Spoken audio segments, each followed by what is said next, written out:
I need to find where the safe is hidden and lockpick it.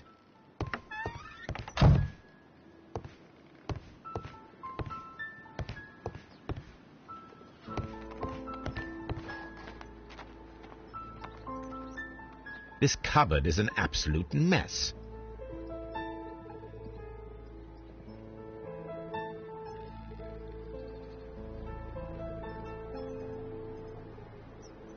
Several books have fallen from the shelves. It seems as though this cupboard can be moved. I'll give it a try.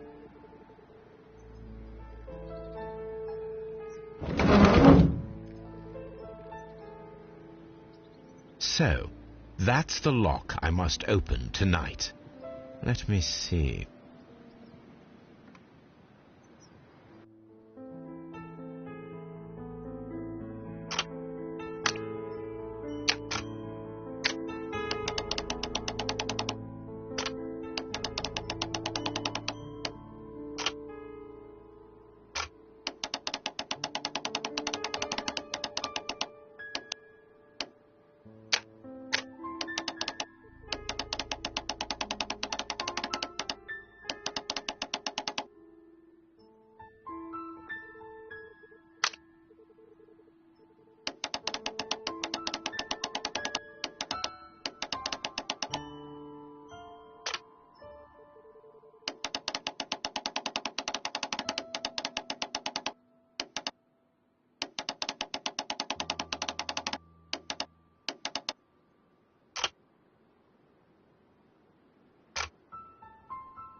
What a surprise! Another lock. And I won't be able to pick it. I recall that precious key around Foley's neck.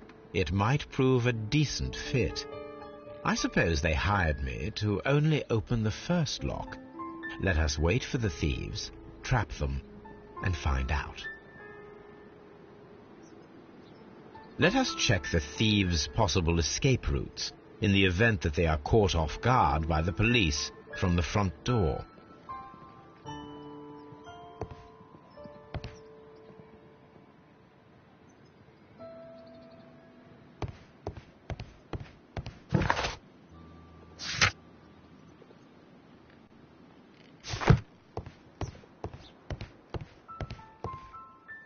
The thieves won't attempt to escape through the front door if the police are right behind it.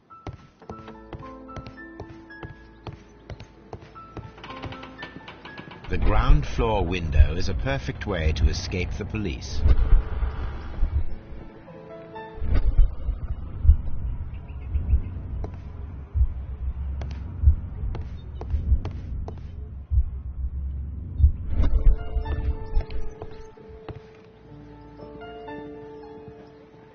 This works very well. No one will escape through this window now.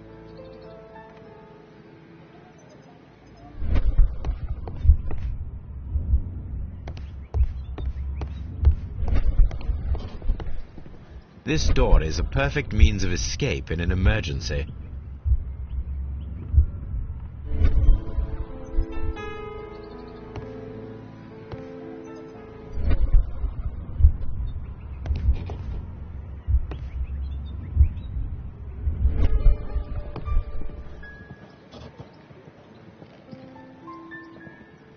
This door leads to a kitchen, which holds the shortest route to the back door.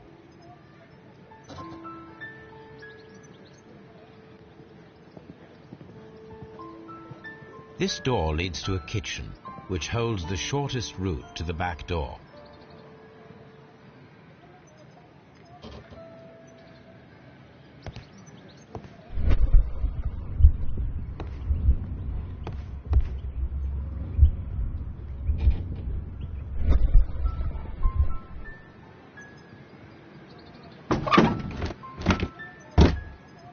There is no ladder. If anyone falls here, he will need assistance to get out.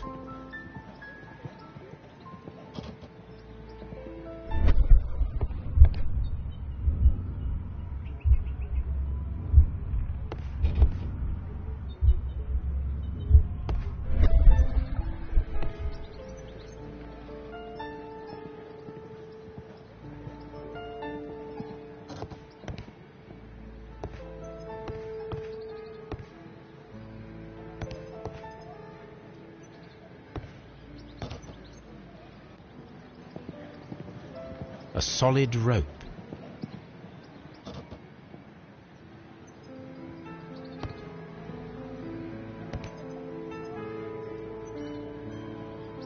This should be useful.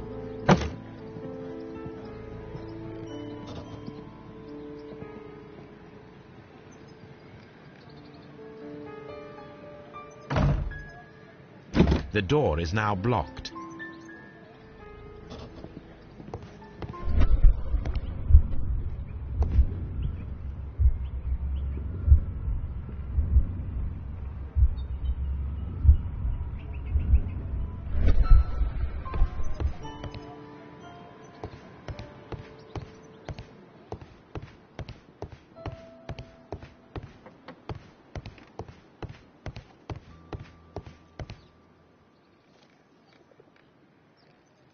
I wonder what this old chandelier is doing on the floor.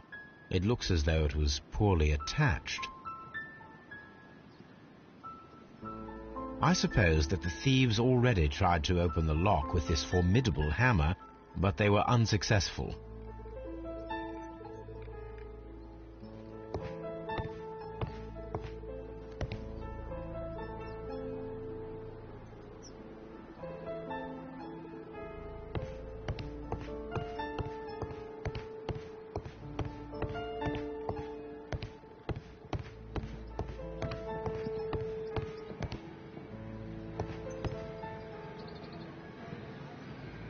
This should be useful.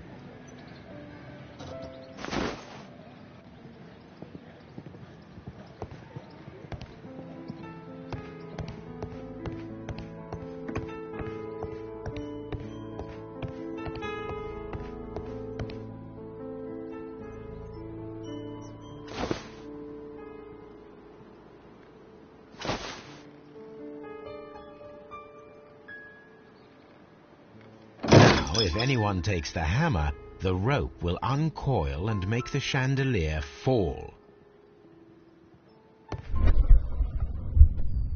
If he runs through the dining room and takes a sledgehammer to force open the door, the chandelier will knock him down.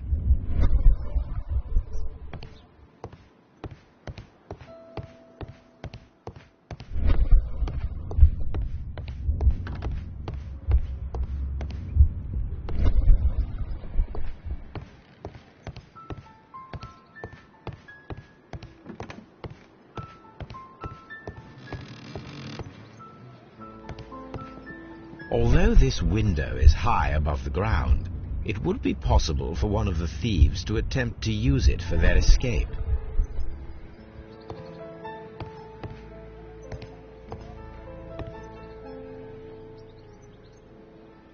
This should be useful.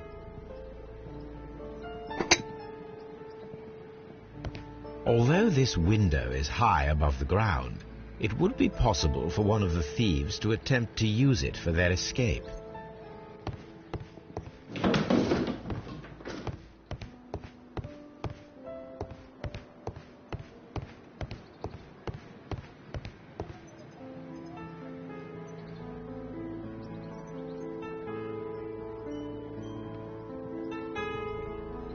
One step on these beads, and our thief will go flying. I should walk carefully here, else my plan will be ruined.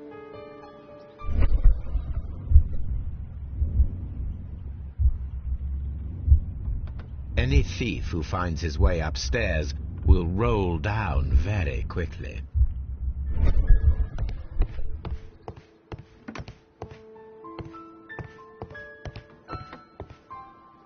The thieves won't attempt to escape through the front door if the police are right behind it.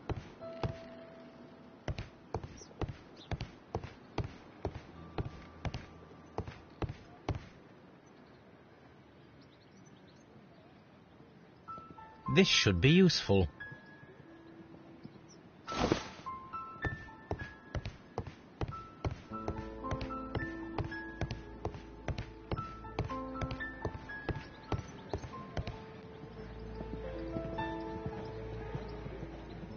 Now, it's not an open hatch, just a nice carpet on the floor. I should walk carefully here, else my plan will be ruined.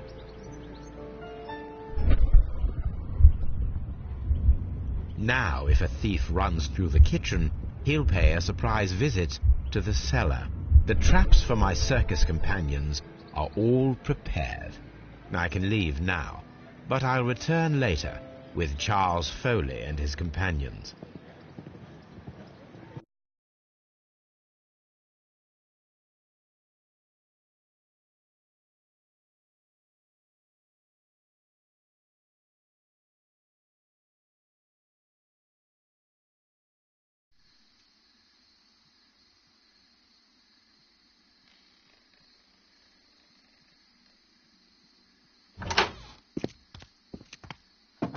Police! Police!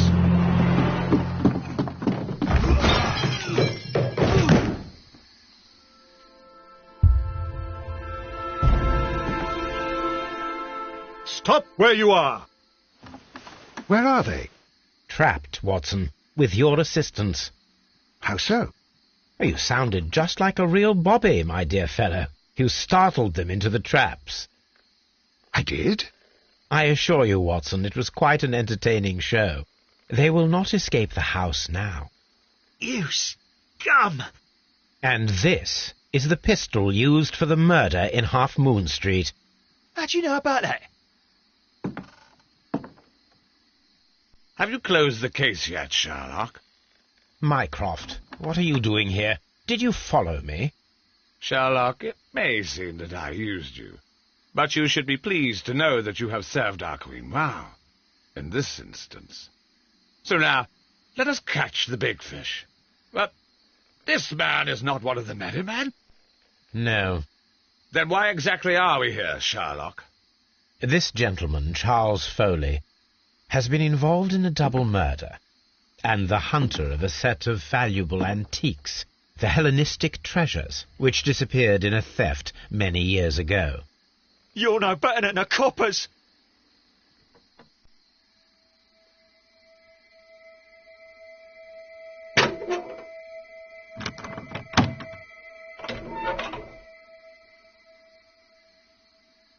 Holmes, that is incredible. The Hellenistic treasures. Indeed. Nothing but trifles. Where are the merry men? I don't know why you are asking me, Mycroft. They are yours to find. I'll see you soon, dear brother.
Charles Foley, you were a witness to a double murder.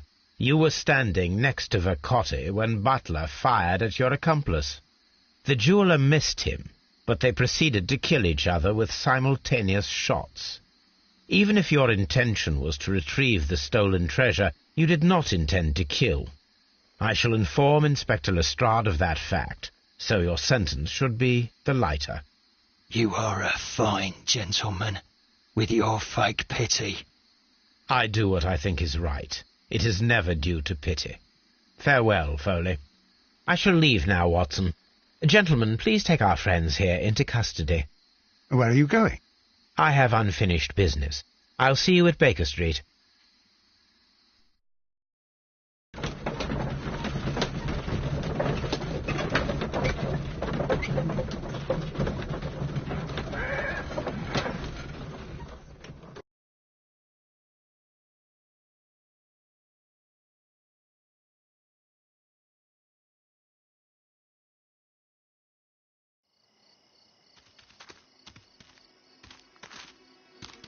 Be careful with the lamps. Don't bring them too close to the barrels. Good evening, gentlemen. Who's there? That is of no importance. What matters is who you are and the plans that you have here. So you can stop us from carrying them out? Eventually, yes. Hey, careful. You'll blow us all up. I'm listening. We are a group known as the Merry Men. But I suppose you knew that already. We are the men who've already lost everything of value in their lives. We are ruined shopkeepers. We are workers who were fired from their jobs, honest people who were robbed. We were forced out from our homes and thrown onto the street, and all of this in the name of the so-called law. The laws that were set out by our government. The laws that make the commoners only more vulnerable and the wealthy more protected. We are not only from the British Empire. Some of us are from the New Lands, America, Australia, and we are many. But men we are still, and we are merry for that we stopped being afraid. For those powers that be had done their best to plant the fear inside our souls, and we accepted it so easily. The fear advised us to keep our heads bowed. It prevented us from fighting. Bankers and politicians, they own our lives, our work, our bread, and they push us to compete between each other, just to see who may serve them better. But in the end, they are the few, so they are weak. They are nothing without their titles. We should not fear them. Our so-called masters should fear us instead. The time has come for our group to stand tall. Our great and many merry men. We are going to blow up the London Stock Exchange. No life shall be lost. But ownerships, debts, and property titles? They shall all be destroyed. They're only papers, after all. So many people will be freed over this night. That is a radical step to take. What result do you truly expect? Chaos. But soon people will understand that they are free, and that they don't belong to anyone. They will be able to work for themselves, together, without letting the rulers dictate what to do, and finally justice will arise. What you are intending to do is a crime. It is not justice. How do you see justice, then? Kids go to prison for a loaf of dry bread. And how many lords do you see punished for stealing from their people, sending them to their deaths in mines or overseas to fight for land? Our masters wouldn't hear us. So now it's time to sing the song of the merry men. Will you let us do our duty?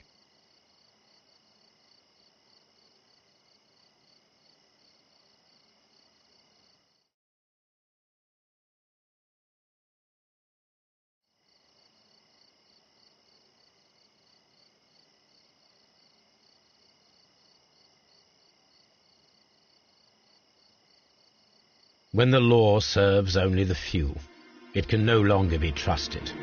Every man is equal, and he has a right to choose his own way. And I shall not stop you.